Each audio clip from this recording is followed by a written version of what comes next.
బట్టతలతో బాధపడుతున్నారా? ఆధునితనమైన పద్ధతిలో hair transplantation చేయబడును. Face clinic, Hyderabad. నమస్తే, వెల్కమ్ టు సుమన్ టీవీ.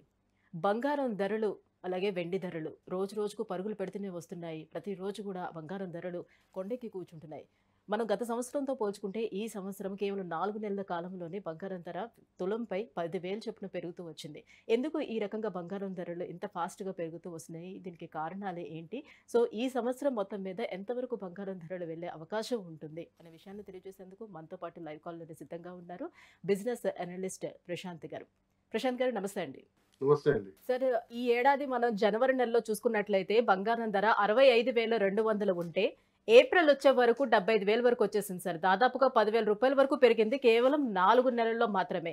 ఇంత ఫాస్ట్గా పెరగడం అనేది గతంలో ఎప్పుడు మనం చూసినటువంటి దాఖలాలు లేవు. ఎందుకు ఇంత ఫాస్ట్గా పెరుగుతూ వస్తుంది బంగారం? మనం గతంలో మాట్లాడుకున్నట్టండి, మనకు బంగారం అనేది ఒక ఆర్థిక అనిశ్చితి వాతావరణంలో హెడ్జ్ అగైన్స్ట్ ఇన్ఫ్లేషన్ అంటారు ఇంగ్లీష్లో.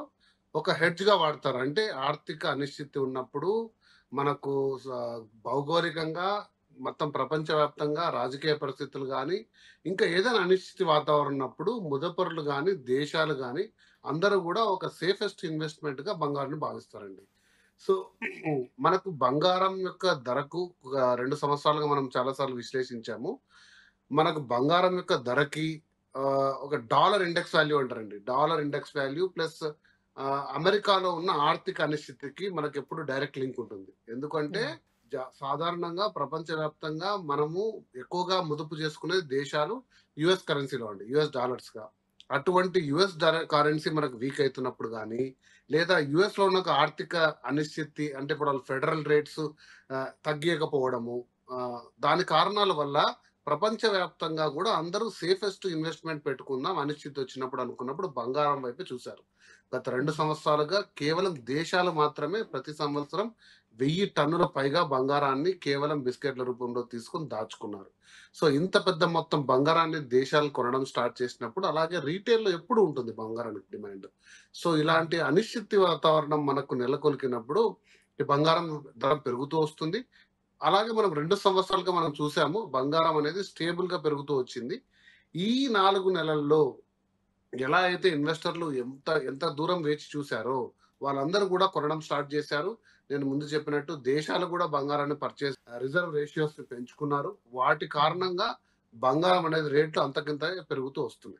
అంటే అంతర్జాతీయంగా నెలకొన్నటువంటి ఉద్రిక్త పరిస్థితులు కానివ్వచ్చు, యుద్ధాలు కావచ్చు, ఇవి కూడా కారణమయ్యే అవకాశం ఉందా? బంగారం పెరిగితే డెఫినెట్ గా దాంతో పాటుగా వెండి కూడా పెరగాల్సిన అవసరం ఉంటుందంటారా? మంచి ప్రశ్న అడిగారు. ఫస్ట్ ప్రశ్న ఏంటంటే ఆర్థిక అనిశ్చితి కాదండి, మనకు రాజకీయ సమస్యలు, భౌగోళిక సమస్యలు, దేశాల మధ్య సంబంధాలు, యుద్ధాలు. ఇప్పుడు ఫర్ ఎగ్జాంపుల్ ఇండియా, మరి మీరు ఇరాన్ లాంటి దేశాలు వెళ్ళాలంటే మాకు చెప్పకుండా వెళ్ళొద్దు అనడం, ప్రతిదీ కూడా ఒక అనిశ్చితి వాతావరణం ఉంటుంది. అలా వాతావరణం అప్పుడు చాలా ట్రాన్సాక్షన్స్ మీద ఇంపాక్ట్ ఉంటుంది. సో గ్లోబల్ గా కామన్ గా ట్రేడ్ అయ్యే ఒక బలమైన ఇండెక్స్, బలమైన కరెన్సీ బంగారం అండి. సో ఈరోజు యుఎస్ కరెన్సీ బలంగా ఉండొచ్చు, గ్రేట్ బ్రిటన్ పౌండ్ లేదా యూరో బలంగా ఉండొచ్చు, యూనో చైనా కరెన్సీ బలంగా ఉండొచ్చు. కానీ ఎప్పటికి కూడా వాటన్నిటికి కూడా పవర్ఫుల్ గా చాలా సేఫెస్ట్ గా చూసేది బంగారం. సో ఏదైనా సరే అనిశ్చితి వాతావరణం భౌగోళికంగా వచ్చినప్పుడు దేశాలన్నీ కూడా వాటి వాటి రూపంలో ఉన్న కరెన్సీని, అంటే ఇప్పుడు మన దగ్గర ఒక 10 నెలలు 12 నెలలు మన విదేశీ మారక ద్రవ్య నిల్వలు ఉంటాయి చూసారా, వాటిని మనం యుఎస్ కరెన్సీలో పెట్టుకుంటాం, డాలర్స్ లో, లేదా బాండ్స్ లో పెట్టుకుంటాం, యుఎస్ ట్రెజరీ బాండ్స్. కొద్ది శాతం బంగారు కూడా పెట్టుకుంటాం. బంగారు శాతాన్ని పెంచుకుంటాం. సరే ఏదైనా పరిస్థితి వచ్చినప్పుడు ఈ కరెన్సీ డివాల్యూ అయితే బంగారం మనకు ఉంటుందని. కాబట్టి మీరు అడిగిన మొదటి ప్రశ్నకు తప్పకుండా ఈ వాతావరణం సరిగ్గా లేనప్పుడు, దేశాల మధ్య సంబంధాలు, యుద్ధ వాతావరణం, రాజకీయ అనిశ్చితి ఉన్నప్పుడు ఖచ్చితంగా బంగారం ఖచ్చితంగా పెరుగుతుంది. ఒకటోది. రెండోది, ఇవన్నీ ఏదైనా సరే అండి, బంగారు కానీ సిల్వర్ కానీ ప్లాటినం కానీ ఇవన్నీ కూడా precious items, limited items. Plus వీటికి ఆభరణ వాల్యూ ఉండే, అంటే ఆర్నమెంటల్ వాల్యూ ఉన్న ఐటమ్స్. ఈ మధ్య కాలంలో సిల్వర్ అనేది ఈ ఆర్నమెంటల్ జ్యువెలరీ కూడా సిల్వర్ చాలా పెరుగుతూ వెళ్తుంది. మీరే చూసింటారు, మీకు లేడీస్ ఇంకా తెలిసి ఉండాలి, సిల్వర్ జ్యువెలరీ షాప్స్ వచ్చేసాయి. ఒకప్పుడు సిల్వర్ ని మనం కేవలం ఒక గృహంలో ఉన్న మన ఏమంటారు అంటే పూజ గదిలో వాడేవారు. ఎక్కువగా పూజా సామాను, విలువ మొదలగు వస్తువులు వాడే ఆర్నమెంటల్ జ్యువెలరీ సిల్వర్ చాలా తక్కువ ఉండేది. గత కేవలం గత సంవత్సర కాలంగా ఆర్నమెంటల్ జ్యువెలరీ సిల్వర్ వచ్చేసి 125% పైన పెరిగింది కన్జంప్షన్. సో వాటి వల్ల ఇండియాలో ప్రత్యేకించి విదేశీ పరిస్థితులు మనం పక్క పెట్టుకుంటే సిల్వర్ అనే ఇంపోర్ట్ పెరుగుతూ వస్తుంది. అంతకంత రిటైల్ కన్జంప్షన్ ప్రకారంగా కూడా సిల్వర్ పెరుగుతూ వస్తుంది. సిల్వర్ అనేది ఆల్వేస్ సిస్టర్ టు గోల్డ్ అండి. దాంతోపాటు ప్రయాణం సాగుతుంది. ఎందుకంటే అది కూడా ఒక ఇన్వెస్ట్మెంట్, బలమైన ఇన్వెస్ట్మెంట్ రూపమే. స్మాల్ టైమర్స్ కానీ, మీడియం టర్మ్ కానీ, ఈవెన్ దేశాల వరకు అయితేనేమి. బట్ సిల్వర్ కి ఇంపాక్ట్ అంత ఫాస్ట్ గా ఉండదండి. సిల్వర్ ఇంపాక్ట్ చాలా స్లోగా ఉంటుంది. ప్లస్ పడడం లేయడం అనేది దానికి అర్థం ఓన్ గా ఉంటుంది. బట్ గోల్డ్ అనేది న్యూమరస్ ఫ్యాక్టర్స్ నేను ఇంత ముందు చెప్పినట్టు వాటన్నిటి కూడా ముడిపడి ఉంటుంది. రైట్ సార్, ఇటీవల కాలంలోనే ఈ మధ్యనే రిజర్వ్ బ్యాంకు కూడా 13 టన్నుల బంగారాన్ని కొనుగోలు చేసిందని తెలుస్తుంది. ఈ రకంగా మనం చూసుకున్నట్లయితే నెక్స్ట్ ఇన్వెస్ట్మెంట్ పర్పస్ గోల్డ్ ని బెస్ట్ గా చెప్పుకోవచ్చు ఆప్షన్ గా. డెఫినెట్ గా అండి. నేను చాలా సార్లు మీ సుమన్ టీవీ ద్వారా నేను ఈ సలహాలు, సూచనలు చాలా మందికి ఇచ్చాను. చాలా మంది నాకు కాల్ చేశారు కూడా. సో ఎలా ఉంటుందని.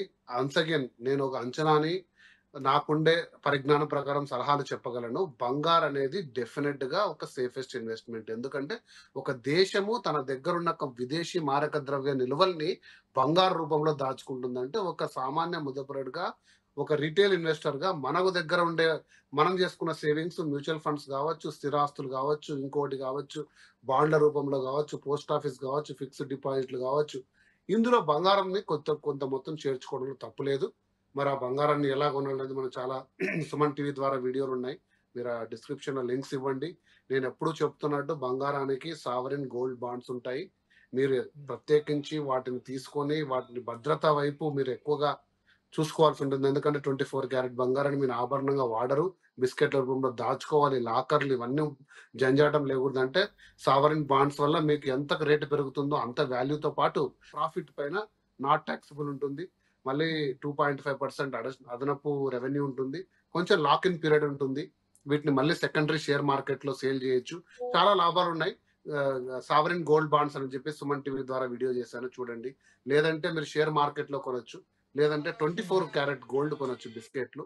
ఇవేది కాదు, మనకు ఇంటికి కూడా అవసరాలు కావాలనుకుంటే మీరు 22 క్యారెట్ ఆభరణ రూపంలో కూడా ఈరోజు తరుగు ఇవి లేకుండా దొరుకుతున్నాయి. ఏ రూపంలో ఉన్నా కూడా అది ఖచ్చితంగా సేఫెస్ట్ ఇన్వెస్ట్మెంట్ అండి. ఇంకా ఈ సంవత్సరం మొత్తం మీద మనం చూసుకున్నట్లయితే బంగారం ధర ఎంతవరకు వెళ్ళే అవకాశం ఉండొచ్చు సార్? అంటే వెళ్ళి ఎక్కడైనా ఒక దగ్గర స్టాప్ అవుతుందా అసలు? మనము దాదాపు 52,000 ఉన్నప్పుడు ఇదే క్వశ్చన్ అడిగామండి. దాదాపు 1.5 year బ్యాక్ మనం అనుకున్నాము. సో 2024 డిసెంబర్ వరకు 80,000 వరకు వెళ్ళే అక్కడ స్టేబుల్ అవుతుందని ఒక అంచనా ఉందండి. అంటే ఎప్పుడైతే మనకు 37,000, 38,000లో ఒక 2 ఏళ్ళు దాదాపు బంగారు స్టెబిలైజ్ అయ్యి తర్వాత గ్రాడ్యువల్ గా పెరుగుతుంది. అంటే మీరు ఇందాక అన్నారు కదా, జనవరి టు ఏప్రిల్ స్టీప్ ఇంక్రీజ్ అంటారు. సో అటువంటి ఇంక్రీజ్లు మనం చూడకుండా డిసెంబర్ వరకు దాదాపు 78,000, 80,000 దగ్గర స్టేబుల్ అయ్యి మళ్ళీ మనకుండే ఈ రాజకీయ పరిస్థితులు, తర్వాత మనకు ప్రపంచంలో ఉన్న అసలు ఆర్థిక మళ్ళీ తగ్గే అనిశ్చితి మాట తొలగిపోయి అనేది మళ్ళీ అసలు వినిపిస్తుందా అని?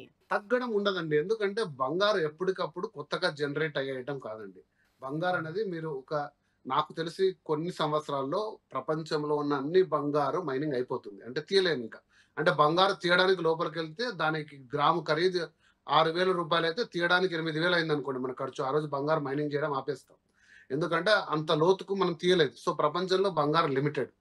లిమిటెడ్ ఉన్నప్పుడు ఏమవుతుందంటే ఉన్న బంగారే రీసైకిల్ అవుతూ ఉంటుంది. రీసైకిల్ ఉన్నప్పుడు కొత్త బంగారం రానప్పుడు డిమాండ్ తగ్గే ఆస్కారం లేదు. ఎందుకంటే దానిపైన మోజు కానీ, దానికి ఉన్న భద్రత విలువ కానీ, దానికి ఉన్న లిమిటెడ్ నేచర్ వల్ల ప్రతి ఒక్క దేశం కానీ, ఒక రీటైల్ ఇన్వెస్టర్ కానీ బంగారాన్ని సెక్యూర్ గా పెట్టుకోవాలని అనుకుంటారు. కాబట్టి రేటు తగ్గే ఛాన్స్ ఉండదండి. ఇది భూమిలాగా, స్థిరాస్తుల్లాగా వాల్యూలు పెరగడము తగ్గడము చాలా చాలా చాలా అరదు. కాబట్టి కరెన్సీకి కూడా అందుకే ఇట్స్ హెడ్జ్ అగైన్స్ట్ ఇన్ఫ్లేషన్ అంటారు. సో మనకు మాంద్య పరిస్థితులు వచ్చినప్పుడు దీన్ని సేఫెస్ట్ బెట్ గా వాడతారు. కాబట్టి ఇది పడిపోవడం అనేది దాదాపుగా అంటే ఊహించదగని విషయం. Right, thank you so much sir. బంగారు ధరల గురించి మీ అనాలిసిస్ మాకు తెలియజేసినందుకు థ్యాంక్ యూ. సుమన్ టీవీలో మీ పర్సనల్ అండ్ బిజినెస్ ప్రమోషన్స్ కోసం కింది నెంబర్కి కాంటాక్ట్ చేయండి.